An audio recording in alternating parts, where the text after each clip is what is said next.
Episode number 43 parents తో Sagar. Mukta family మీట్లో స్వరూప్ కోపంగా అఖిల ముందుకు వచ్చి, నీ భర్త వల్లే మన షేర్స్ అమ్ముడవ్వలేదు, ఇప్పుడేం చేయాలో నువ్వే చెప్పు అని అన్నాడు. ఆ మాటకు అఖిల ఏం మాట్లాడకుండా మౌనంగా ఉండడంతో, కొంచెమైనా మన కుటుంబం పట్ల గౌరవం ఉంటే ఇక నువ్వు ఈ ఫ్యామిలీ నుండి దూరంగా ఉండు అని విసుగ్గా అన్నాడు. ఆ మాటకు అఖిల విరక్తిగా చూస్తూ, మన కుటుంబమా? నిన్న ఆ రౌడీ అందరి ముందు నాతో అసభ్యంగా ప్రవర్తిస్తున్నప్పుడు మీరంతా ఏం చేస్తున్నారు? అప్పుడు నేను మీ కుటుంబమని మీకు గుర్తు రాలేదా అని అడిగింది అఖిల. ఇంతలో ముక్తాదేవి కోపంగా తన ఎదురుగా ఉన్న టేబుల్పై చేత్తో గట్టిగా కొట్టింది. దాంతో ఆ హాల్ మొత్తం ఒక్కసారిగా నిశ్శబ్దంగా మారిపోయింది. అప్పుడు ముక్తాదేవి, చాలు, ఇప్పుడు వాదించి ప్రయోజనమేంటి? అయినా నేను ఆల్రెడీ రాత్రంతా ఆలోచించి ఈ విషయం గురించి ఒక నిర్ణయం తీసుకున్నాను. మాస్టర్ దేవరాజ్ జైలు నుంచి రిలీజ్ అయిన తర్వాత అఖిల ఈ సాగర్తో డివోర్స్ తీసుకోవాలి. ఆ తర్వాత ఆమె పెళ్లిని దేవరాజ్తో జరిపించడం గురించి అతనితో మాట్లాడాలి అని అంది. నో గ్రాని, నేను ఒప్పుకోను. నేనెట్టి పరిస్థితుల్లోనూ సాగర్కు విడాకులివ్వను అని ఆవేశంగా చెప్పింది అఖిల. నువ్వు ఒప్పుకుంటావా లేదా అనేది ఇక్కడ ఎవరికీ అవసరం లేదా అఖిల. ఖచ్చితంగా నువ్వు డివోర్స్ తీసుకొని తీరాల్సిందే. ఇది మన ఫ్యామిలీ ఫ్యూచర్ కి సంబంధించిన విషయం. ఇక ఇందులో డిస్కషన్స్ కి అవకాశం లేదు అని గట్టిగా చెప్పింది ముక్తాదేవి. ఆ మాటలు విని అఖిల ముఖం పాలిపోయింది. అదే సమయంలో అక్కడున్న మిగతా వాళ్ళందరి ముఖాలు సంతోషంతో నిండిపోయాయి. అప్పుడు సాగర్ హఠాత్తుగా పెద్దగా నవ్వుతూ, ఇది నిజంగా చాలా ఫన్నీగా ఉంది అని అన్నాడు. ముక్తాదేవి అతని వైపు కోపంగా చూస్తూ, నువ్వు ఎందుకంత నవ్వుతున్నావు అని అడిగింది. ఈ ఫ్యామిలీ ఈ రోజు తమను తామే నవ్వుల పాలు చేసుకుంటుంటే నవ్వకుండా ఏం చేయమంటారు? మీ ఫ్యూచర్ కోసం నా భార్యను బలి ఇవ్వాలనుకుంటున్నారు. డబ్బు కోసం మీరు ఎంతకైనా దిగజారిపోవడానికి సిద్ధంగా ఉన్నారు. అలాంటి మిమ్మల్ని ఇన్ని రోజులు గౌరవిస్తూ వచ్చినందుకు ఇదంతా నాకు చాలా సిగ్గుగా ఉంది అని అన్నాడు. అతని మాటలకు ముక్తాదేవి ఆవేశంగా, నువ్వు దేని గురించి మాట్లాడుతున్నావు సాగర్? మా కుటుంబాన్ని విమర్శించే అర్హత నీకు లేదు అని అంది. హో, కుటుంబం? మునిగిపోయిన మీ కుటుంబాన్ని పైకి తెచ్చుకోవడం కోసం నా భార్యను మీరా దేవరాజ్కి అప్పగించాలనుకుంటున్నారా? నిజంగా మీరు ఈ ఫ్యామిలీకి గొప్ప లీడర్ అని వెటకారంగా అన్నాడు సాగర్. ఇక చాలు అని ఒక్కసారిగా అరిచిన ముక్తాదేవి, ముందతన్ని ఇక్కడ్నుంచి బయటకు పంపించండి అని ఆవేశంగా అంది. కాని సాగర్ ఆమె అరుపులకు కొంచెం కూడా భయపడకుండా, నన్ను పంపించే ధైర్యం ఎవరికి ఉందో నేను కూడా చూడాలనుకుంటున్నాను. ఎవరైనా ఉంటే ముందుకు రండి అని రెండు చేతులు కట్టుకుంటూ చెప్పాడు సాగర్.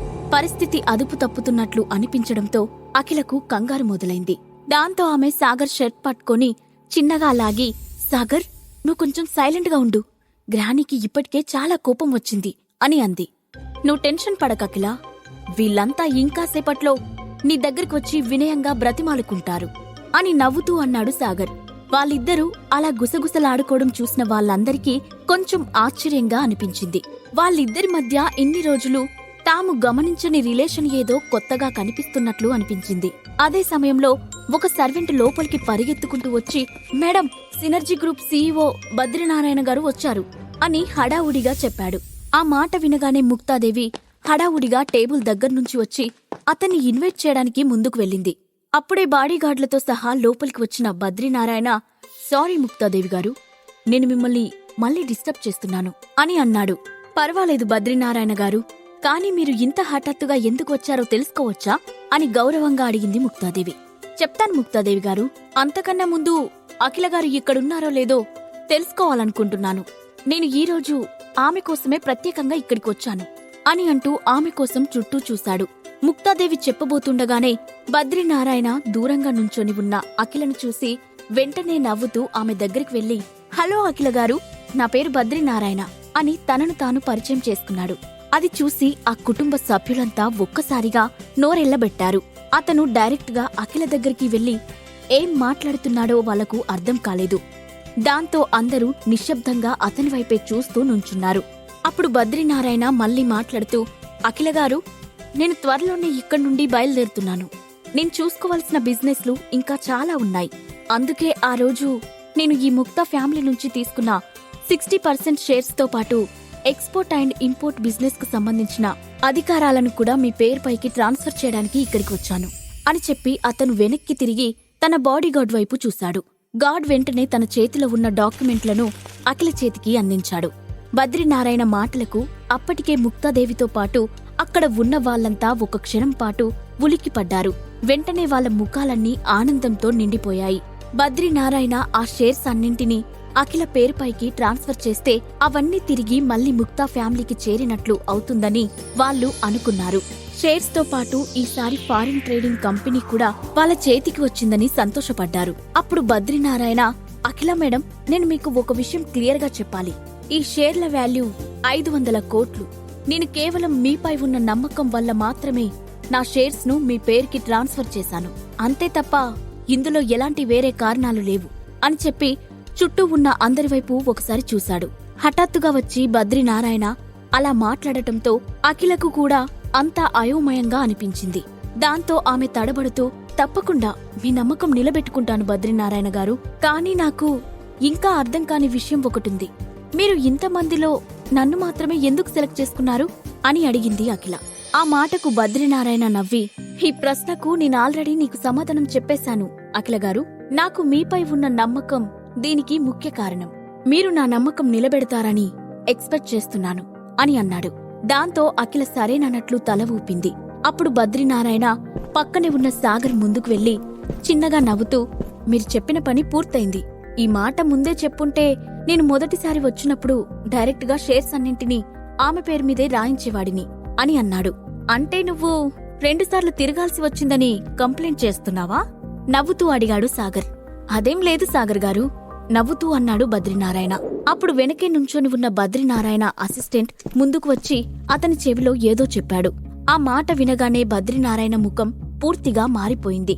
దాంతో అతను వెంటనే, సరే సాగర్ గారు, నేను ముందు మీతో కలిసి లంచ్ చేద్దామనుకున్నాను. కానీ నేనిప్పుడు అర్జెంటుగా వెళ్లాల్సిన అవసరం పడింది. కాబట్టి నేను ఇక బయలుదేరుతాను అని చెప్పాడు. సరే, టేక్ కేర్ అని సాగర్ చెప్పడంతో అతను తన బాడీగార్డ్స్ తో సహా అక్కడి నుండి వెళ్లిపోయాడు. జరిగిందంతా చూసిన అక్కడి వాళ్లకు కాసేపటి వరకు నోట మాట రాలేదు. ఆ తర్వాత ఒక్కొక్కరు మెల్లగా స్పృహలోకి వస్తూ అందరూ సాగర్ వైపు అనుమానంగా చూశారు. అతనికి బద్రీనారాయణతో అంత మంచి రిలేషన్ ఎలా ఉందో వాళ్లకు అర్థం కాలేదు. అందరిలాగానే ఆశ్చర్యపోయిన అఖిల కూడా షాక్ నుంచి తేరుకొని, సాగర్, నీకు బద్రీనారాయణ గారు ముందే తెలుసా అని అడిగింది. అవును, మేమిద్దరం మంచి ఫ్రెండ్స్ అని మాత్రమే సమాధానం చెప్పిన సాగర్, ఇప్పుడు షేర్స్ నీ చేతిలో ఉన్నాయి. నువ్వు వాటిని తీసి జాగ్రత్తగా చూసుకో. నేను కూడా ఆఫీస్కి వెళ్లి నా బాస్ నాకు అప్పగించిన పనులు చూసుకోవాలి అని చెప్పి అక్కడి నుండి వెంటనే తన ఆఫీస్కి వెళ్లిపోయాడు. మరోవైపు ఆ హాల్లో ఉన్న వాళ్ళందరి కళ్ళు అఖిల చేతిలో ఉన్న డాక్యుమెంట్స్ పైనే ఉన్నాయి. ఆమెకు హఠాత్తుగా 60% షేర్స్ వస్తాయని ఎవరూ ఊహించలేదు. చూస్తూ ఉండగానే ఆమె హోదా ముక్తాదేవి కన్నా పెద్దదిగా మారిపోయింది.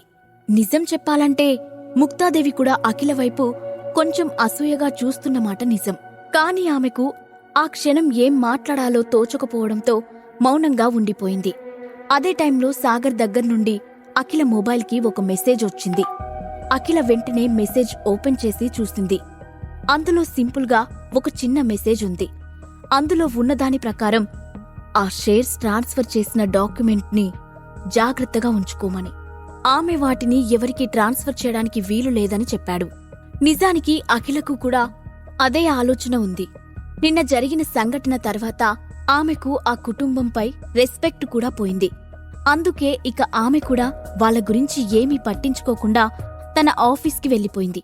సాగర్ కూడా స్వప్నలోక్ కంపెనీ ఆఫీస్కి వెళ్లాడు. అతను వెళ్లి కూర్చున్న కాసేపటికే సాగర్ మొబైల్ రింగ్ అవడంతో అతను కాల్ లిఫ్ట్ చేసి హలో అని అన్నాడు. హలో, సాగర్ గారేనా మాట్లాడుతున్నది? అటువైపు నుండి ఒక ప్రశాంతమైన వాయిస్ వినిపించింది. అవును, మీరెవరో తెలుసుకోవచ్చా అని అడిగాడు సాగర్. నా పేరు కారుణ్య, మీ నంబర్ నాకు గౌతమ్ ఇచ్చాడు అని ఆ వ్యక్తి చెప్పాడు. అది వినగానే విషయం అర్థం చేసుకున్న సాగర్, మీరు పవర్ పిల్ కొనాలనుకుంటున్నారా అని అడిగాడు.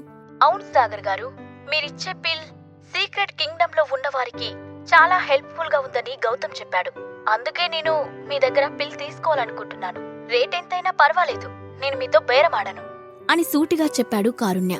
రేట్ ఎంతైనా పర్వాలేదా అని ఒక క్షణం ఆలోచించిన సాగర్, సరే కారుణ్య గారు, మీకు నిజంగా ఆ పిల్ల అవసరమైతే తప్పకుండా ఇస్తాను. ఇందులో కొత్త రేటేమీ లేదు. గౌతమ్ ఏ రేట్కి తీసుకున్నాడో మీరు కూడా అదే రేట్కి తీసుకోవచ్చు. టాబ్లెట్ వాల్యూ 20 కోట్లు. రేటు విషయంలో మీకు ప్రాబ్లం లేకపోతే రేపిదే టైంకి నాకు కాల్ చేయండి అని చెప్పాడు సాగర్. 20 కోట్లా? ఓకే, నాకు ప్రాబ్లం లేదు, ఈ డీల్ నాకు ఓకే అని సంతోషంగా చెప్పి ఫోన్ పెట్టేశాడు కారుణ్య. సాగర్ కట్టైన ఫోన్ వైపు వింతగా చూశాడు. 20 కోట్లు కూడా లెక్క చేయకుండా ఆ పిల్ తీసుకునే వాళ్ళు ఉన్నారంటే అతనికి ఆశ్చర్యంగా అనిపించింది. ఇంతలో అతని అసిస్టెంట్ జాస్మిన్ చిన్నగా డోర్ పై తట్టి లోపలికి వచ్చి, సార్, మీకోసం ఎవరో వచ్చారు అని చెప్పింది. నాకోసం ఇక్కడికి వచ్చారా? సరే, వాళ్ళని లోపలికి పంపించండి అని అన్నాడు సాగర్. దాంతో జాస్మిన్ వెంటనే క్యాబిన్ డోర్ తీసి లోపలికి రండి అని బయట ఉన్న వాళ్ళని పిలిచింది. అప్పుడు 2 నడివయసు వ్యక్తులు క్యాబిన్లోకి అడుగుపెట్టారు. వాళ్ళని చూడగానే సాగర్ ఆనందంగా తన చైర్లో నుంచి లేచి నిలబడి, మమ్మీ, డాడీ, మీరెప్పుడు వచ్చారు అంటూ ఎదురు వెళ్లి వాళ్ళిద్దరినీ హగ్ చేసుకున్నాడు. అది చూసిన జాస్మిన్ ఆశ్చర్యంతో ఒక క్షణం అక్కడే నిలబడిపోయింది. కాని వెంటనే తేరుకొని గబగబా క్యాబిన్ నుండి బయటకు వెళ్లిపోయింది. ఎలా ఉన్నావు సాగర్?